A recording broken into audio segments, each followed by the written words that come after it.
بسم الله الرحمن الرحيم. اهلا بكم وقناه ناصر والمستجد. اسعار الفراخ البيضاء واللحوم ليوم الاحد 12/4/2026. قبل ما اقول لك المستجد في الاسعار اعمل اشتراك ولايك. اشتراك ليه؟ علشان الفيديو يوصل لك وتعرف المستجد في الاسعار، ولايك ليه؟ علشان الفيديو يوصل لغيرك ويعرف المستجد في الاسعار وتكسب ثواب. وتعالى اقول لك الكلام من البدايه. اسعار اللحمه بالجزاره تبدا من 350 الى 380 جنيه. اللحمه البرازيلي 290 جنيه جمله 300 قطاع. اللحمه الهند قطع 260 جمله 270 قطاع. المفروم 250 جمله 260 قطاع. كبده اللحمه 180 جمله 200 قطاع. البانيه 190 جمله 200 قطاع. وفي بانيه يبدا السعر جملة من 65 إلى 95. كبد وأوان 70 جملة 80 قطاعي. صدور بعض 140 جملة 150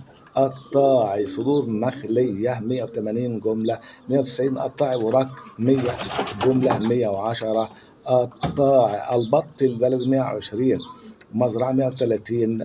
محلات الفراخ الساسو 100 يبدأ من 102 إلى 105 مزرعة 115. محلات فراخ الأمهات 70 مزرعة 80. محلات فراخ الرز 115 مزرعة 125. محلات الفراخ البلدي الحر 115 مزرعة 125. محلات الروم الأبيض 100 مزرعة 110. محلات الروم الأسمر 100 مزرعة 110. محلات بط المسكوك 95 مزرعة 105.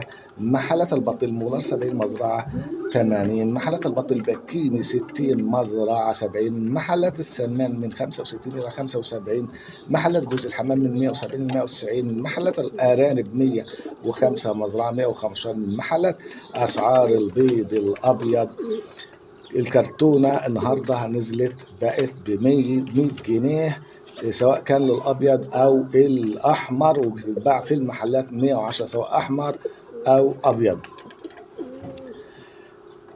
البيض البلدي 110 بورصة 120. محلات الصفر 150 جنيه إلى 155 جنيه.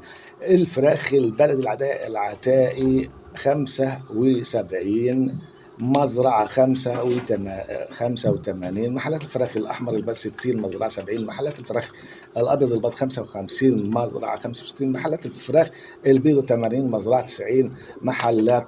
كده وصلنا لنهاية الفيديو. اعمل اشتراك ولايك وأشكركم ومع السلامة.